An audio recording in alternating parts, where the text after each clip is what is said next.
ಇನ್ನು ತುಲಾರಾಶಿಗೆ ಹೋಗೋಣ. ತುಲಾರಾಶಿಯವರಿಗೆ ವಾರದ ಆದಿಯಲ್ಲಿ ವೃತ್ತಿಯಲ್ಲಿ ಅನುಕೂಲ, ಧನಲಾಭ, ದಾಂಪತ್ಯದಲ್ಲಿ ಸಾಮರಸ್ಯ, ಇದೆಲ್ಲ ತುಂಬ ಚೆನ್ನಾಗಿದೆ. ಆರೋಗ್ಯದಲ್ಲಿ ಸ್ವಲ್ಪ ವ್ಯತ್ಯಾಸ, ಶತ್ರುಗಳ ಬಾಧೆ, ಕುಟುಂಬದಲ್ಲಿ ಸಹಕಾರ ಚೆನ್ನಾಗಿರುತ್ತದೆ. ಎಲ್ಲ ಚೆನ್ನಾಗಿದೆ. ಸ್ವಲ್ಪ ಆರೋಗ್ಯ ವ್ಯತ್ಯಾಸ ಸೂಚಿಸ್ತಾ ಇದೆ. ಅದು ಷಷ್ಠದಲ್ಲಿ ಚಂದ್ರ ಮಾಂದಿ ಶನಶ್ಚರ ಸಂಚಾರ ಇದೆಯಲ್ಲ, ಈ ಕಾರಣದಿಂದಾಗಿ ಸ್ವಲ್ಪ ಶೀತ, ನೆಗಡಿ ಇವುಗಳ ಬಾಧೆ, ಶೀತ ಪ್ರಕೃತಿ ಮತ್ತು ವಾತ ಪ್ರಕೃತಿ ಇವುಗಳಿಂದ ತೊಂದರೆ ಉಂಟಾಗುವ ಸಾಧ್ಯತೆ ಸೂಚಿಸ್ತಾ ಇದೆ. ಹುಷಾರು, ಎಚ್ಚರ ವಹಿಸಿ. ಉಳಿದಾಗೆಲ್ಲ ಚೆನ್ನಾಗಿದೆ. ವೃತ್ತಿಯಲ್ಲೆಲ್ಲ ಅನುಕೂಲ ಕಾಣ್ತೀರಾ. ಗುರು ಚೆನ್ನಾಗೇ ಇದ್ದಾನೆ.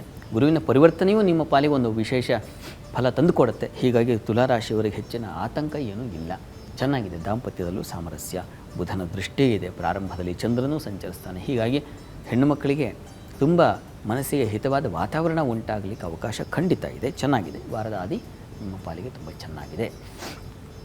ವಾರಾಂತ್ಯ ನೋಡೋಣ. ವಾರಾಂತ್ಯದಲ್ಲಿ ಇನ್ನೂ ಚೆನ್ನಾಗಿದೆ.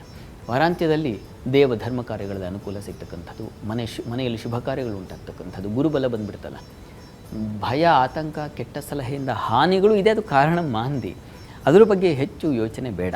ಅಂತಹ ಸಂದರ್ಭ ಒದಗುತ್ತೆ, ಆದರೆ ಗುರು ದೃಷ್ಟಿಯಿಂದ ಅದು ನಿವಾರಣೆಯಾಗುತ್ತೆ. ಯೋಚನೆ ಮಾಡಬೇಡಿ. ಸಹೋದರ ಸೇವಕರಿಂದಲೂ ನಿಮ್ಮ ಪಾಲಿಗೆ ಅದು 1 ದಿವಸ, ಅದು 2 ದಿವಸ, ಶುಕ್ರವಾರ ಮತ್ತು ಶನಿವಾರ ಮಾತ್ರ ಈ ಒಂದು ತೊಡಕುಗಳು.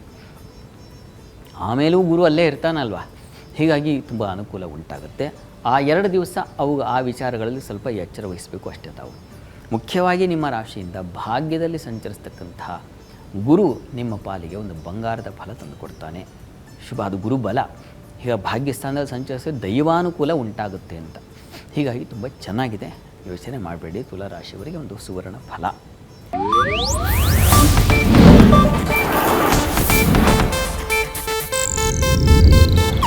ಇದು ಏಷ್ಯಾನೆಟ್ ನ್ಯೂಸ್ ನೆಟ್ವರ್ಕ್ ಪ್ರಸ್ತುತಿ.